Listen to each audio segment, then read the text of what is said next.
Përshëndetje të nderuar miq, do të flasim për dosjen Balluku në pritje të mbledhjes së Këshillit të mandateve dhe imunitetit ditën e premte, që do të jetë edhe hapi i parë për të parë se si do të vendos shumica socialiste për mandatin për imunitetin e Belinda Ballukut, teksa SPAK-u kërkoi heqjen për ta çuar më pas në arrest shtëpie apo në arrest me burg. Debati në publik është i hapur, por ne do të flasim me profesorin Krishnik Myftari, profesor i drejtës penale në Fakultetin e Drejtësisë Universitetit të Tiranës, për çështjen për debatin juridik, ku ka të drejtë qeveria nëse ka, por edhe kompetencat e SPAK-ut dhe drejtësisë. Profesor, përshëndetje dhe faleminderit. Përshëndetje, kënaqësi gjithmonë me kujt. Faleminderit ju. Profesor, për ta parë në syrin e shumicës në një moment, ju gjeni arsye për ta refuzuar heqjen e imunitetit? E vetmja arsye që besoj do të përdoret nga mazhoranca, nuk e di si do jetë kërkesa në kuadër të kualifikimit ligjor, pra që do i bëhet nga organi i akuzës për caktuar masën e sigurimit. Pra për çfarë vepre penale do dyshohet. E thënë me ç'ke barazis në tendera? Nuk e dim këtë. Për atë vepër penale, në qoftë se shkon kërkesa për shkelje të barazisë në tendera, majoranca do përdori justifikimin ose ndryshe e thënë juridikisht alibin që kjo është një vepër penale që mund të ndiqet me masa të tjera sigurimi, nuk ka nevojë për masa sigurimi që konkludojnë në heqjet të lirisë. Për shkak se shkon deri në 2 vite burg në mos gaboj dhe është e lehtë. Për shkak se nuk ka rrezikshmëri shoqërore si vepër, edhe pse aty janë miliona euro dhe 9 epizode, por besoj se ky do përdoret, ky justifikim juridik do të përdoret nga mazhoranca në qoftë se nuk do të pranojë heqjen e imunitetit zonës Ballukut. Po ky është një precedent që mund të hap probleme më tej. Ditët se më saktë muaj ka qenë jashtëzakonisht intensiv me ngjarje juridike të paimagjinueshme, duke filluar që nga debati mbi kompetencat e qeverisë dhe magjistraturës, prokurori gjykat, po ashtu dhe debati tjetër në gjykatën kushtetuese që a mund të pezullohet pezullimi. Pra është si ajo shpreha e famshme romake, quis custodies ipsos custodias, kush i ruan rojet. Pra mund të pezullohet pezullimi dhe për këtë mund të diskutojmë në vazhdim.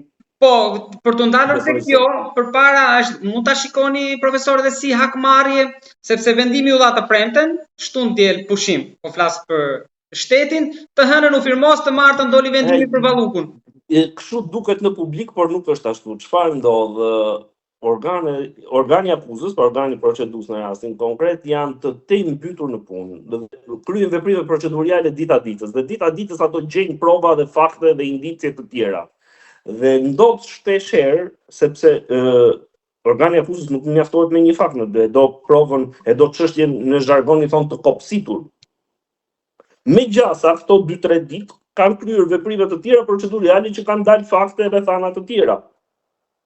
Prova, ku e diu se çfarë. Shpesh herë, këto prova, këto fakte dhe këto rrethana konkludojnë në vepra të ndryshme penale. Pra, vërtet ajo mund të jetë dyshuar fillimisht për shkelje të barazisë pjesëmarrësve në tendera, sepse nuk i është provuar, po themi konkretisht, korrupsioni, po e marrim në rastin më të thjeshtë. Për shkak se është një vepër penale që kryhet ngushtësisht midis 2 personave, duhet vërtetohet kalimi i përfitimit, ka shumë rrethana të tilla. Edhe pse është dyshimi i arsyeshëm, por nuk gjen provën që të jetë konsumuar vepra penale e korrupsionit. Dhe ti detyrohesh që ta mbash një standard të ulët sigurimi me këtë vepër penale që është vepër penale shumë e përgjithshme, shkelja e barazisë pjesëmarrësve në tender.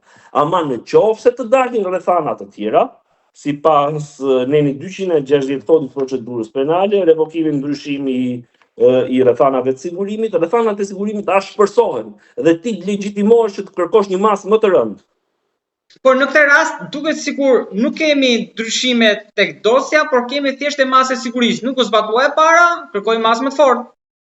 Jo, nuk është për atë arsye, ajo nuk i ndryshon rrethanat e sigurimit, nuk i ashpërson. Rrethanat e sigurimit ose ashpërsohen, pra dhe ashpërsohen kur dalin prova të reja, epizode të reja ose Po, më fal profesor, po në rastin e Berishës nuk kishim kështu që nuk pranoi masën e parë, u forcua, doli te e dyta. Jo, sepse masa e Berishës ishte që në rastin e parë me detyrim paraqitje, ai nuk e zbatoi masën, jo se doli, pra prokuroria kërkoi një masë për arsye pse i doli një provë re, për të njëjtin fakt. Nuk e zbatoi masën, për shkak se nuk e zbatoi masën e sigurisë detyrimit paraqitjes, u ashpërsuan rrethanat e sigurimit dhe u vendos izolimi me mas arrestin në shtëpi. Edhe në këtë rast, gjykata kushtetuese e rrëzoi, kërkuan masë më të fortë. Pra, sikur po i drejtohet parlamentit për një masë më të fortë. Jo, po këtu është ndryshimi, sepse në rastin e Berishës është për shkak të mos zbatimit të masës. Pra ti shfaq mos zbatim, shfaq një mos bindje ndaj urdhrit autoritetit pushtetit gjyqësor dhe detyrohet automatikisht dhe të vendosë një masë më të rëndë, ose ta kërkojë të paktën, pastaj e vendos gjykata.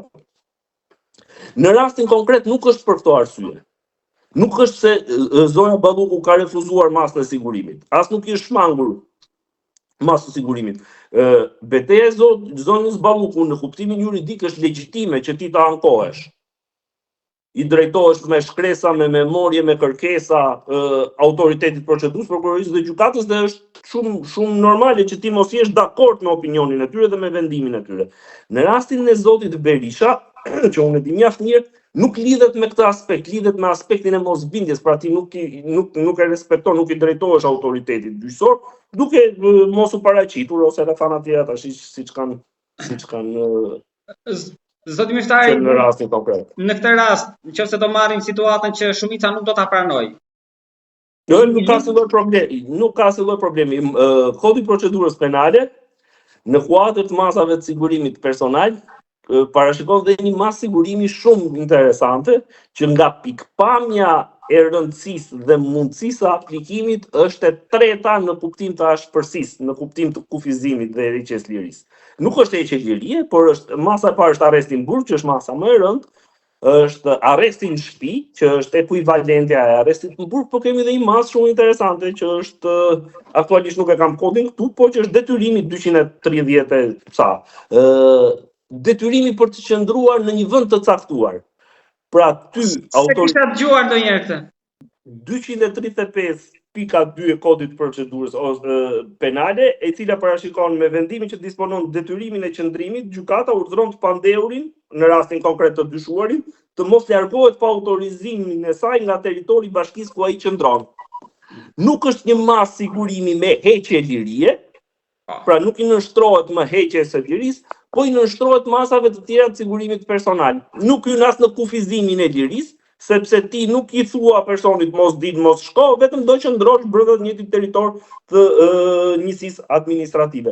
Çfarë ndodh? Nga kjo pikpamje ti e ke kontrolluar subjektin. Këtu profesor, qyteti apo lagja, ndoshta derisa mund ta prohet. Njësia bashkiake, duhet të jetë e gjithë bashkia, e gjithë njësia bashkiake.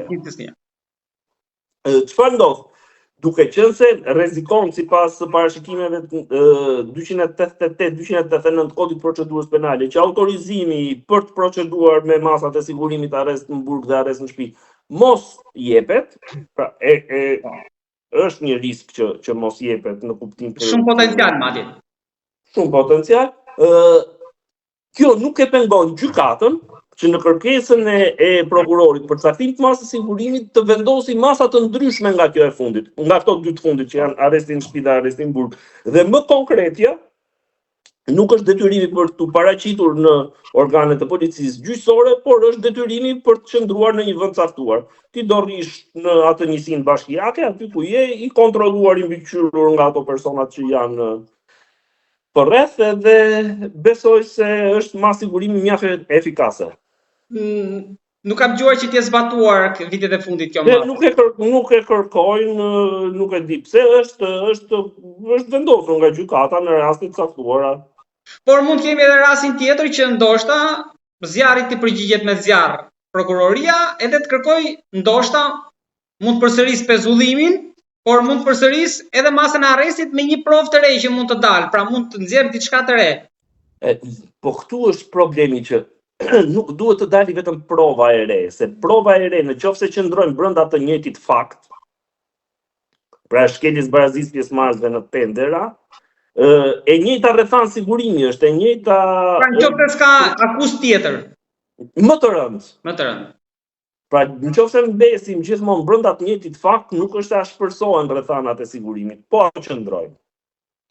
Ama në qoftë se fakti ashpërsohet në një vepër penale që është korrupsionin, po marrim se shumica e kupton, pa diskutim që pastaj nuk e refuzon dot, se s'ke arsye juridike ta refuzosh kërkesën për heqje imuniteti. Pra brenda këtij fakti thotë që ne jemi dakord me këtë masës nuk i është shmangur, i është bindur, pavarësisht tankimit që ne kemi, po është tankim juridik, pra ti nuk është se e kundërshton masën nga pikpamja individuale, e kundërshton nga pikpamja juridike. Nuk është se nuk shkon të paraqite, shoh se ajo e ka zbatuar masën gjatë kësaj kohe që është vendosur pezullimi, kështu që nuk shfaq rrezikshmëri për ta. Profesor, ju gjeni te gjithë kjo që ka ndodhur deri tani, gjeni element të Republikës së Prokurorëve? Po vazhdoj, po e them, te çdo media që po dalë quhet qeverisja e magjistraturës. Nuk quhet Republikë Prokurorësh, nuk mund të ketë Republikë Prokurorësh. Po përdor termin që përdor kryeministri. Po se është përkthim gabim, ai personi që mendon që e ka përkthyer saktë ose që mendon se e ka përdorur i pari, më vjen keq ta informoj që nuk e ka përdorur ai i pari, e ka përdorur Giulio Andreotti kur i ka shkruar ftesa për paraqitje në prokurori.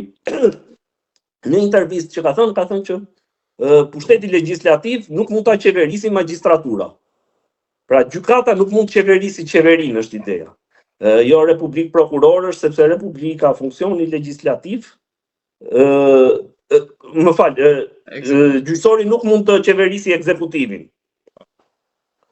Nga pikpamja e funksionit legjislativ nuk s'është një problem se nuk ndërhyn prokuroria. Me këtë dolëm te gjykata kushtetuese, ju çfarë mendimi keni për këtë? Si do të vendos? A do bashkohet e drejta me drejtësinë? Tani gjykata juaj, por çfarë do vendosin ata për këtë rast? Gjykata kushtetuese ka një aspekt shumë bukur që duhet të trajtuar. 3 gjyqtar me profil kushtësisht gjyqtar, pa dashur t'i përmend emrat, janë në vendim, kanë dalë me mendim pakice. I kanë thënë shoqërisë, i kanë thënë jurisprudencës, i kanë thënë dhe antarëve të tjerë që ne nuk mund të bëjmë një vendim që nuk parashikon bazë ligjore, ose nuk ka objekt. Çfarë do të thotë? Neni 45 i ligjit për funksionimin dhe organizimin e gjykatës kushtetuese nuk parashikon pezullim të vendimit dhe është një nocion juridik që nuk ekziston. Një vendim gjyqësor ose shfuqizohet, ose ndryshohet, ose lihet në fuqi. Nuk ka një nocion juridik të pezullimit vendimit. Çfarë ka nocion juridik? Ka nocion juridik të pezullimit ligjeve dhe akteve që mos hyjnë në fuqi pa u shqyrtuar çështja nga pikpamja kushtetuese. Por një ligj që mund të jetë miratuar në parlament pezullohet derisa ta shqyrtojë gjykata kushtetuese në ato aspekte që është kërkuar nga palët. Pra nuk mund të ketë një nocion juridik të pezullimit. Një vendim gjyqësor i nënshtrohet ose shfuqizimit, ndryshimit ose lënies në fuqi. Neni 45 është taksativ i kodit i ligjit për gjykatën kushtetuese dhe thotë pezullohen vetëm ligjet dhe aktet. Në ligjore nuk mund të pezullosh gjë tjetër. Në qoftë se hyn pastaj ta analizojmë dhe me nenin 54, pra kush janë subjektet e legjitimuar dhe për çfarë e kërkojnë pezullimin në kuadër të konfliktit kompetencës, mund të rrinë gjithë javën pastaj edhe nuk na del koha. Por ideja është 3 gjyqtar me profil të mirëfillt gjyqësor, pra kanë qenë pjesë e trupës gjyqësore të Republikës së Shqipërisë, kanë dalë kundra vendimit me mendim pakice. Gjyqtarët e gjyqeve imituese kanë thënë që duhet pezullojmë me një duhet pezullojmë pezullimin. Me pak fjalë. Kjo është e shkruar e zezë mbi të bardhë, mund ta hapi çdo kush nenin 45 të ligjit për gjykatën kushtetuese. Nuk ka një parashikim të pezullimit të vendimit gjyqësor dhe nuk ka një parashikim të pezullimit të vendimit gjyqësor juridikisht në asnjë kod të procedurës civile, të procedurës penale ose të procedurave administrative. Nuk ekziston një koncept i tillë. Po kjo ndarje, zoti Miftari, paralajmëron atë që do jepet 22 janar? Unë nuk di çfarë do të jepet në 22 janar, di ligjin, por këtu ka një shprehje që gjykata bën çuditëra. Është pak më banale se kaq nganjëherë, po për respekt të ndjekësve nuk dua ta them. Ajo që di me saktësi është që nenin 54 pika 3 të ligjit për funksionimin e gjykatës kushtetuese, kryeministri legjitimohet si subjekt të kërkoj konfliktin e kompetencave, po brenda juridiksionit administrativ. Juridiksionet ne I kemi të ndara, kemi juridiksionin administrativ, ku hyn gjithë nocioni I administratës shtetërore, dhe juridiksionin gjyqësor, ku hyn vetëm prokurori gjykat. Pra, këto kompetenca duhet jenë brenda të njëjtit juridiksion, brenda juridiksionit administrativ, kompetence qeverisë qendrore apo lokale, apo e bashkisë. Nuk bëhet fjalë për se realisht pastaj nga pikpamja juridike, kryeministri nuk ka një dispozitë ligjore dhe një parashikim që të pezullojë ministrin. Ose e emëron ose e shkarkon. Pra, nuk ekziston as kompetenca e pezullimit nga kryeministri, kështu që nuk ka konflikt juridik fare. Kushtetues akoma më tepër. Është e gjitha një fluck për të zvarritur, për të shtyrë. Një fluks por që në këtë rast mund ta përdor dhe kryeministri për masën për imunitetin që do presim 22 janarin. Për publikun, po I them tekstualisht, neni 45 I ligjit për funksionimin e gjykatës kushtetuese dhe neni 54 I ligjit për funksionimin e gjykatës kushtetuese. Në ligjin 9000 të funksionimit të Këshillit Ministrave nuk parashikohet asnjë kompetencë kryeministrit për pezullimin e ministrit. Dhe kompetencat për emërimin dhe shkarkimin e ministrit I ka presidenti, nuk I ka kryeministri. Pra nuk ka një konflikt midis qeverisë dhe magjistraturës. E kupton sa e thjeshtë është?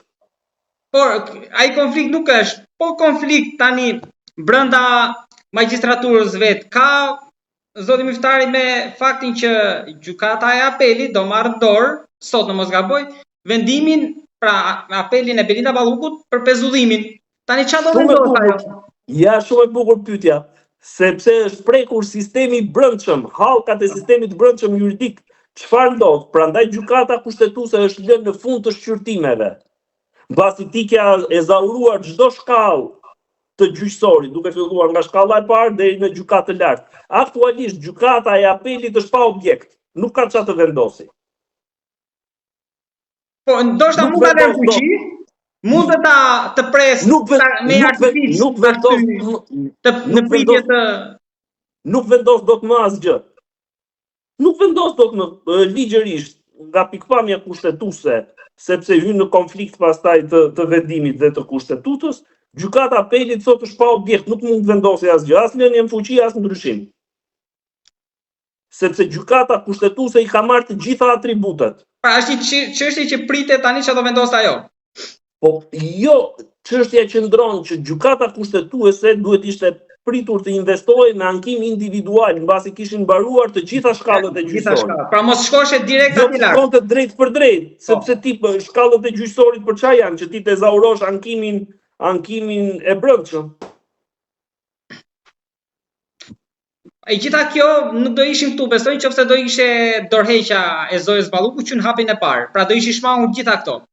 Kjo është aspekt individual, unë flas vetëm për aspektet juridike sa të dëshironi, po për sjelljet individuale nuk më. Për aspektet juridike duhet ta kishim Komisionin e Venecias një deg në Shqipëri vetëm për interpretime. Apo jo? Jo, nuk ka nevojë të jetë Venecia, ka nevojë apo e kërkojnë atë konfliktin me çdo kusht, artificën.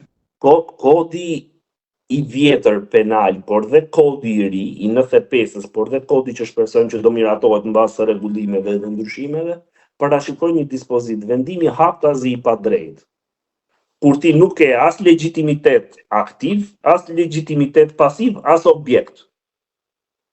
Është vendim haptazi i padrejtë, në gjykata kushtetuese nuk ka në objekt pezullimin e vendimit të pezullimit, ose pezullimin e një vendimi gjyqësor. Është një nocion juridik që nuk ekziston, pezullimi i vendimit gjyqësor. Nuk ekziston me juridikisht, është si, nuk ditë si të ta sqaroj. Nuk është as në abstrakt, nuk ekziston më fare, është nonsens juridik. Nuk mund të pezullohet një vendim gjyqësor. Vendimi gjyqësor i nënshtrohet shkallëve të ankimit dhe shqyrtimit me shfuqizim, ndryshim ose lënien fuqi, kaq e thjeshtë është. Profesor, për drejtësinë, mendoni që duhet mjaftohet vetëm me dënimet, po lekët ku vajten? Shiko, ka disa aspekte shumë interesante kodi i ri penal, nuk është problem ku vajten lekët, sepse ato lekë nuk i gëzon dot. Po, në qoftë se do dënohesh për kaq miliona për 2 vite burg, duket sikur po e legjitimon këtë, po bëj 2 vite burg edhe ja që ta sqarojmë dhe publikun, çfarë do bësh me ato lekë? Çdo 5.000 lekë që do prishësh do jesh i mbikëqyrur. Dhe çdo 5.000 lekë që ti nuk do arrish ta justifikosh, do shkosh për veprën penale të pastrimit produkteve të veprës penale, që është vepra penale më e rëndë, dhe do i qyesh edhe një herë ato ditë të burgut.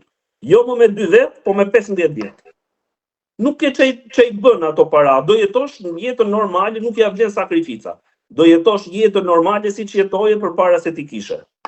Sepse çdo qindark që ti do shpenzosh, do jesh i mbikëqyrur nga pastrimi, drejtoria e pastrimit parave, nga prokuroria e posaçme, prokuroritë e rreteve dhe të gjitha me radhë. Çdo qindark do të kontrollohet. Dhe në qoftë se ti nuk do kesh burim të ardhurash për ato shpenzime, do jesh në kuadër të konsumimit të veprës penale të pastrimit produkteve të veprës penale.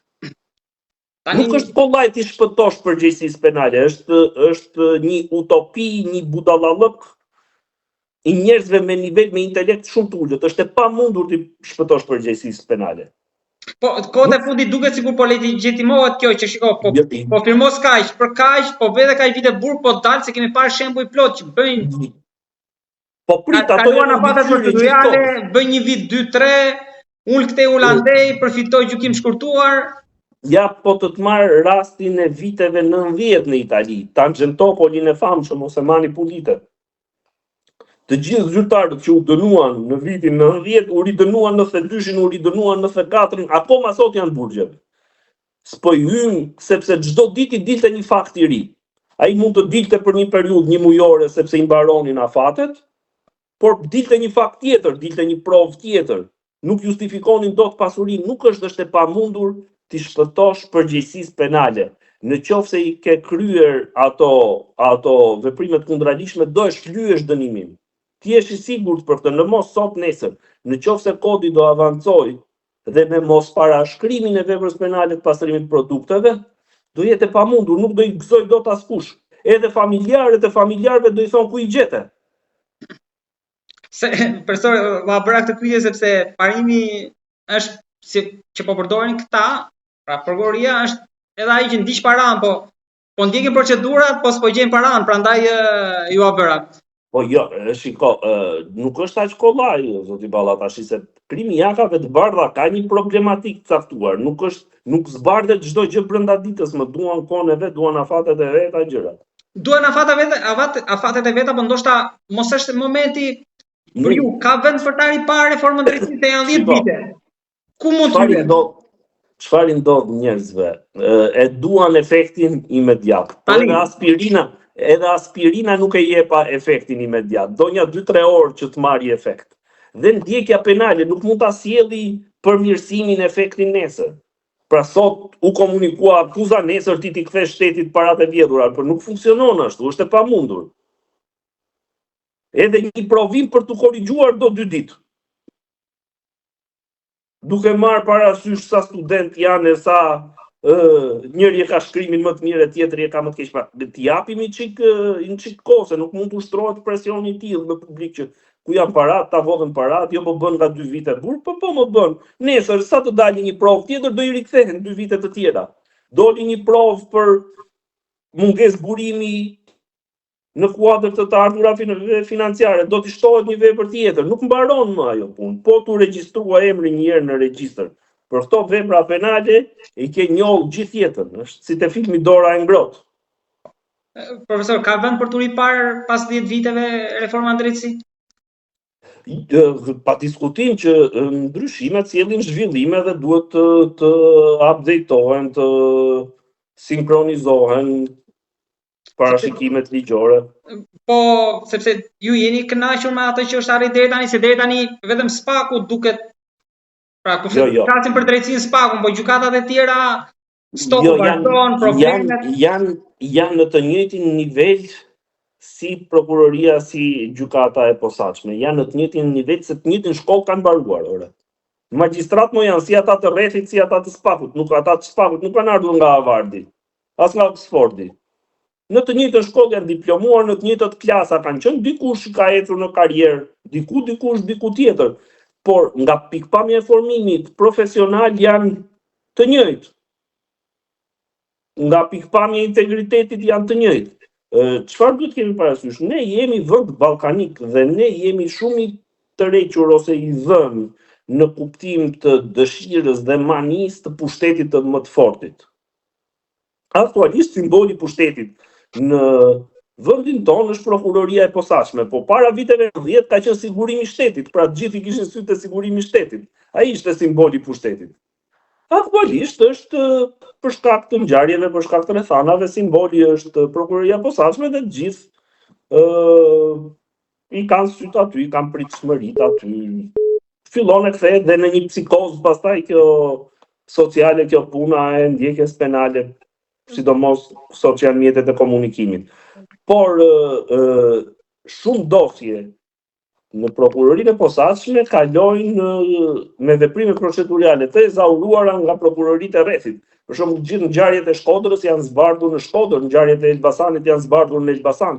Kanë kaluar prokurorinë e posaçme për mungesë kompetence për shkak se klasifikoheshin si grup i strukturuar.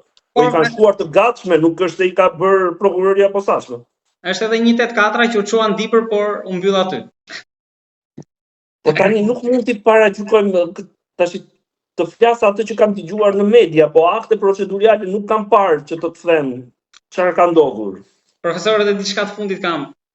A e paraqet nivelin realisht të prokurorëve qeveria e këtyre, pra KLP-ja, me nivelin e pyetjeve që u bëri kandidatëve për në SPAK? Dy antari njoh shumë mirë, një pedagog i së drejtës kushtetuese që është nga juristët më profesionistë me profil kushtetues, nga juristët më profesionistë që kanë pas fatin të njoh në karrierën time dhe një prokuror i prokurorisë përgjithshme. Pjesa tjetër nuk kanë atë profil. Pra që të qeverisësh drejtësinë, ti të paktën duhet të kesh një profil juridik që i përshtatet atij lloj kontrolli. Që do të thotë antarët e KLP-s minimumi duhet njohin ligjin procedurial dhe ligjin material penal, pra të njohin kodin penal dhe kodin e procedurës penale, se si do e ushtrojnë veprimtarinë nëse nuk e njohin. KLP-ja si organ i qeverisjes në drejtësi ka për detyrë emërimin, promovimin, transferimin e prokurorëve, i cili bëhet nëpërmjet dosjeve dhe hetimeve që këta kanë kryer, nëse ti nuk di të lexosh një dosje që t'ja thashtësoj publikut. Një mjek kardiokhirurg dhe një neurokhirurg, të dy kirurg janë ore, po zemra dhe truri ndryshojnë, nuk janë organe të njëjtë. Të dy me bisturi, të dy të diplomuar, por një jurist që është marrë gjithë jetën me shoqëri civile, nuk mundet të kuptoj punën e organit të akuzës, nuk e percepton dot si zhvillohet. Sepse është marrë me mjedisin dhe shumë e mirë që është marrë me shoqërinë civile, me të drejtat e njeriut, pra ti nuk e kupton problematikën dhe nevojën për mbështetje dhe nevojën për ndryshim që kanë këta magjistrat dhe këta funksionarë shtetëror. Profesor, të falenderoj shumë si gjithmonë biseda me ju është Kënaqësi. gjithmonë kënaqësi për gjitha argumentat Kënaqësi për dhe mua. gjithmonë për të reja të përrisit në argumentet e Po tuaja. falenderoj, në dispozicion. Faleminderit ju, gjithë të mirat.